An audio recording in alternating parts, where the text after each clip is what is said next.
आखिर उस रात क्या हुआ था? रात के लगभग 2 बजे का समय था। चारों तरफ गहरी खामोशी थी। लोग अपने घरों में गहरी नींद में सो रहे थे। लेकिन उसी समय एक अपार्टमेंट की 9वीं मंजिल की बालकनी में 3 छोटी लड़कियां खड़ी थीं। उनकी उम्र सिर्फ 16 साल, 14 साल और 12 साल। कुछ ही सेकंड बाद ऐसी घटना हुई जिसने पूरे देश को हिलाकर रख दिया। सुबह जब लोगों को पता चला तो हर कोई यही सवाल पूछ रहा था, आखिर उन 3 बहनों के साथ ऐसा क्या हुआ था?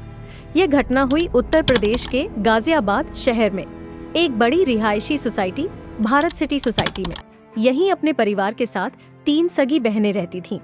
तीनों बहुत छोटी थीं और एक साधारण परिवार से थीं। लेकिन 4 फरवरी 2026 की रात उनके जीवन की आखिरी रात बन गई। तीनों बहनें पढ़ने वाली छात्राएं थीं।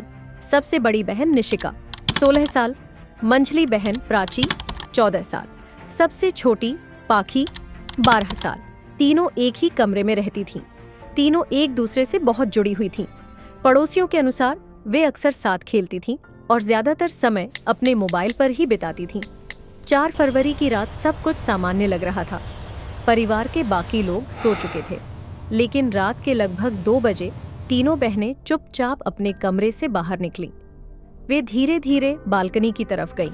कुछ देर तक वे वहीं बैठी रहीं। एक पड़ोसी ने बाद में बताया कि उसने उन्हें बालकनी के पास देखा था, लेकिन उसे लगा शायद वे बस हवा खाने आई हों।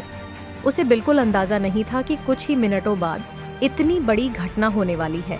कुछ देर बाद सोसाइटी में अचानक शोर मच गया। लोग अपने घरों से बाहर निकल आए। नीचे जमीन पर 3 लड़कियां पड़ी हुई थीं। देखते ही देखते पूरी सोसाइटी में हड़कंप मच गया। लोगों ने तुरंत पुलिस और एम्बुलेंस को फोन किया, लेकिन तब तक बहुत देर हो चुकी थी। पुलिस तुरंत मौके पर पहुंची। पूरे इलाके को सील कर दिया गया। सबसे पहले पुलिस ने उनके कमरे की जांच की। कमरे से कुछ चीजें मिली, एक डायरी, कुछ कागज और एक छोटा सा नोट। उस नोट में लिखा था, सॉरी पापा। ये शब्द पढ़कर हर कोई हैरान रह गया। जांच के दौरान एक और बात सामने आई। बताया गया कि तीनों बहनें मोबाइल पर ऑनलाइन गेम और विदेशी कंटेंट बहुत ज्यादा देखती थीं।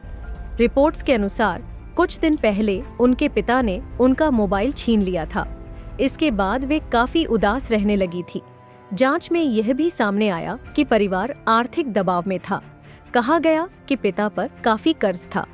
कुछ रिपोर्ट्स के अनुसार लड़कियां कई महीनों से नियमित रूप से स्कूल भी नहीं जा रही थीं। घर में मोबाइल और पढ़ाई को लेकर अक्सर बहस होती रहती थी। हालांकि पुलिस ने कई एंगल से जांच की, लेकिन आज भी लोगों के मन में कई सवाल हैं। जैसे, क्या सिर्फ मोबाइल की वजह से यह हुआ? क्या वे किसी ऑनलाइन गेम से प्रभावित थीं? या इसके पीछे कोई और कारण था? इन सवालों के जवाब आज भी पूरी तरह साफ नहीं है। यह घटना हमें एक बहुत बड़ी सीख देती है। आज के समय में मोबाइल, इंटरनेट और सोशल मीडिया बच्चों की जिंदगी का बड़ा हिस्सा बन चुके हैं। लेकिन अगर इनका उपयोग सीमित और समझदारी से न हो तो इसके परिणाम कभी कभी बहुत गंभीर हो सकते हैं। 3 बहनें जो एक साथ खेलती थीं, जो एक साथ सपने देखती थीं, उनकी कहानी अचानक खत्म हो गई। लेकिन उनकी कहानी आज भी एक सवाल छोड़ जाती है। क्या हम अपने बच्चों की भावनाओं को सच में समझ पा रहे हैं?